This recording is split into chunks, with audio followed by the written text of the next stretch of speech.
આજે મળી પાલિકાની સભા. આ સભામાં કયો મુદ્દો વધારે ચર્ચામાં આવ્યો છે? એક જ મુદ્દો ચર્ચામાં આવ્યો છે, દશા માતાના વિસર્જનને લઈને જે ભક્તોને હાલાકી પડી એ. મિત્રો, ભૂલ એકની એક ભૂલ રિપીટ ના થાય, એટલે કે હવે આવી રહ્યા છે ગણેશજી. ગણેશજીમાં ભક્તોને તળાવમાં વિસર્જન કરવા માટે તકલીફ ના પડે એ મુદ્દા પણ ઉઠ્યા. મિત્રો, કોંગ્રેસ એટલે કે વિપક્ષ એ લોકોએ સત્તાધીશોને આડે હાથે લીધા કે ભાઈ કેમ વ્યવસ્થા નથી પ્રોપર.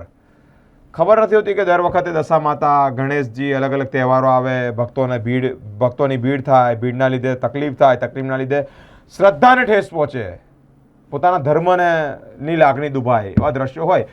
તો આજની જે બેઠક મળી એ જ બેઠકની અંદર અલગ અલગ રીતે ચર્ચાઓ થઈ.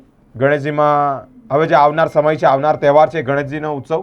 મિત્રો, એ સમયે ગણેશ ભક્તોના ગણેશજીની મૂર્તિઓ વિસર્જન કરવામાં તકલીફ ના પડે અંતર્ગત પણ ચર્ચા કરવામાં આવી છે. વડોદરા મહાનગરપાલિકાની સામાન્ય સભા આજે મળવા પામી, જેમાં વિપક્ષ દ્વારા દશા માતાના વિસર્જન દરમિયાન પડેલી હાલાકીને પગલે પાલિકાને આડે હાથે લીધું છે. છેલ્લા ઘણા સમયથી મહાનગરપાલિકા સામાન્ય સભામાં કોઈક ને કોઈક કારણોસર મુલતવી રાખવી પડે છે, પરંતુ આજે પાલિકાની સામાન્ય સભા મળી, જેમાં વિપક્ષ દ્વારા વડોદરા મહાનગરપાલિકાની સામાન્ય સભાને આડે હાથે લીધા હોય તેવા દ્રશ્યો સામે આવ્યા છે. દશા માતાના વિસર્જનમાં ભક્તોને જે હાલાકી પડી તે જ અંતર્ગત વિપક્ષ દ્વારા પાલિકાના મેયર તેમજ કમિશનરને પ્રશ્ન પણ પૂછવામાં આવ્યા. આગામી સમયમાં ગણેશ ઉત્સવ આવી રહ્યો છે, ત્યારે ફરી આવી ઘટના, ફરી આવી તકલીફ ન પડે તે અંતર્ગત સૂચનો પણ કરવામાં આવ્યા. ઉલટાના જે લોકો ત્યાં દશામાની મૂર્તિ, મને વિડીયો પણ છે, દશામાની મૂર્તિને અને શ્રદ્ધાને ભંગ થાય, કોઈને દુઃખ થાય એવું કૃત્ય કરતા હતા, એને મેં મારી જાતે થોડો ઠપકો આપીને દૂર કરવાની કોશિશ કી, જેને ઘણા લોકોએ ઊંધી રીતે બતાવ્યું. જે લોકો ત્યાં ગાળો બોલતા હતા, સિગરેટો પીતા હતા, કોણની અંદર ઉભા રહી અને માતાજીનો મુકટ લગાવી માતાજીની મૂર્તિને ફેંકતા હતા. અમે ત્યાં જઈને રોક્યા અને જે બીજા અસામાજિક તત્વ જેવા લોકો હતા, હું એમ નથી કહેતો બધા હતા, પણ જે લોકો આવું કરતા હતા એમને અમે બહાર જવાનું પ્રેમપૂર્વક કીધું. ના માન્યા એટલે એમને. આજે અમારી રજૂઆત એ હતી કે સૌથી હિન્દુ સમાજના મોટો તહેવાર મા દશા માતા અને ગણેશજીનો. દશા માતાનો તહેવારના અગાઉથી અમે રજૂઆત કરી હતી, અમે આપના માધ્યમથી રજૂઆત કરી હતી, પ્રિન્ટ મીડિયા, ઇલેક્ટ્રોનિક મીડિયાથી રજૂઆત કરી. છાપામાં આવ્યું કે હવે વિસર્જન માટે નવલાખી તલાવનું આયોજન કરવામાં આવે. આપણી કને સમય છે, પાણી બોર બનાવેલા હતા, પાણી જ ભરવાનું હતું, થોડી વ્યવસ્થા કરવાની હતી. પણ આ લોકો, આ સત્તા પર બેઠેલા લોકો અહંકારમાં ડૂબેલા. તમે જોઈ શકો કે જે કૃત્રિમ તલાવ આપણે એના લીધે જ બનાવ્યા છે કે કોઈ મૂર્તિઓનું વિસર્જન કરવા માટે, ગણેશજીનું હોય કે મા દશા માતાનું હોય, પણ એ ના પાડી, નહીં કર્યું. અને જે કૃત્રિમ તલાવ હતા એમાં પુરાઈ પણ દીધા અડધા તલાવ, ને 1-2 તલાવ નામ પૂરતા નાના તલાવ બનાવવામાં આવ્યા. ને એમાં જે પરિસ્થિતિ થઈ છે, લોકો 10-10 દિવસ સુધી લોકો દશા માતાની મૂર્તિની સ્થાપના ઘરમાં કરતા હોય, 10 દિવસ પૂજા કરે, ઉપવાસ કરે અને લોકો શણગાર કરે, રોજનો કેટલા હજારો રૂપિયા ખર્ચો કરે, અને એના પછી વિસર્જન કરવા જાય ને એમને જગ્યા ના મળે. વિસર્જન કરવા કોઈ તલાવમાં પાણી ના હોય, તલાવની એટલે નાના તલાવના મૂર્તિઓ એટલી વધી ગયેલી, અને મૂર્તિઓ 20-25 હજાર મૂર્તિઓ દર વખત લોકો ઘરમાં સ્થાપના કરતા હોય, એમને ખબર હતી તો પણ એ આયોજન યોગ્ય રીતે ન કરવાના લીધે વડોદરા શહેરના તમામ દશા માતાના જે ભક્તો હતા નારાજ થઈ ગયા હતા.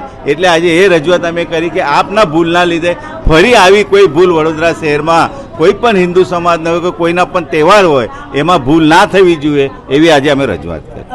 છેલ્લા એપ્રિલ મહિનાથી આપણે ચાલુ કરીએ, સત્તાધારી પક્ષ યેનકેન પ્રકારે ચર્ચા કરવાની ટાળવાના કારણે લાંબી તારીખો આપીને સભા મુલતવી કરતું હતું.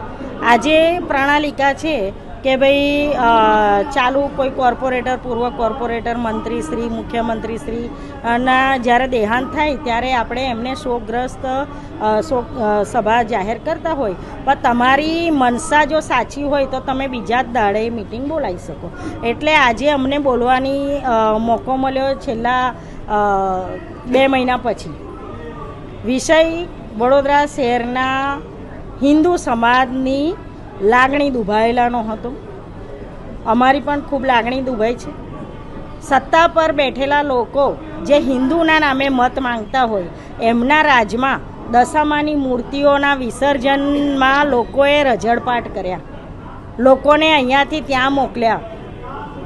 આમ કરોડો રૂપિયા એ લોકો ખર્ચે છે કોઈને પૂછ્યા વગર, અને આમ દશામાની મૂર્તિના વિસર્જન માટે તળાવ એ નાનું ખાબોચિયા જેવું બનાવ્યું. એટલે એ બાબતની મારી ગંભીરતા રજૂઆત એવી હતી કે આગામી ગણપતિજીનો તહેવાર આવે છે અને વિઘ્નહર્તા ગણપતિ જ્યારે શહેરમાં આગમન થઈ ચૂક્યું હોય ત્યારે એમના વિસર્જન ટાણે આ સમસ્યાનું ફરીથી પુનરાવર્તન ના થાય એ બાબતે ગંભીર રજૂઆત એટલા માટે હતી કે સત્તા પર બેઠેલા લોકોને જસ ખાટવાની હોડ લાગી છે. જસ ખાટવાની હોડમાં એમણે હિન્દુ સમાજ સાથે જોડાયેલા વિષય હોય એની અંદર એમણે સંયુક્તપણે મિટિંગ બોલાવવાની હોય, એમણે લોકોની પૂછપરછ કરીને સારી રીતે વિસર્જન થાય એનું આયોજન કરવાનું હોય. પણ આપ સૌ જોઈ રહ્યા હશો કે સોશિયલ મીડિયાની અંદર પ્રભાવિત થવાના કારણે આ લોકો ઇન મીન 3 જણા જઈને ફોટા પડાવીને સોશિયલ મીડિયામાં મૂકે અને વાહવાહી લૂંટવાનો આ ધંધો કર્યો. અને એમાં હિન્દુ સમાજની લાગણી દુભાઈ, એટલે મારી પણ લાગણી દુભાઈ, અને એની અમારી રજૂઆત હતી. અને ગણપતિજીના તહેવારની અંદર ગયા વર્ષે પણ એક મૂર્તિ ખંડિત થયેલી. એટલે વડોદરા શહેરના સ્માર્ટ રોડો, ગૌરવ પથના રોડો, સાદા રોડો, બધા રોડ ખાડોદરા બની ગયા, ભૂવા પડી ગયા. એટલે આ તમામ રોડની તાત્કાલિક ધોરણે, ગલીઓના રોડ હોય, સોસાયટીના રોડ હોય કે મેઇન રોડ હોય, તાત્કાલિક ધોરણે આનું સમારકામ થાય, એક પણ મૂર્તિ ખંડિત ન થાય એ દિશામાં કામગીરી કરવા માટેનો અમારી માંગણી હતી.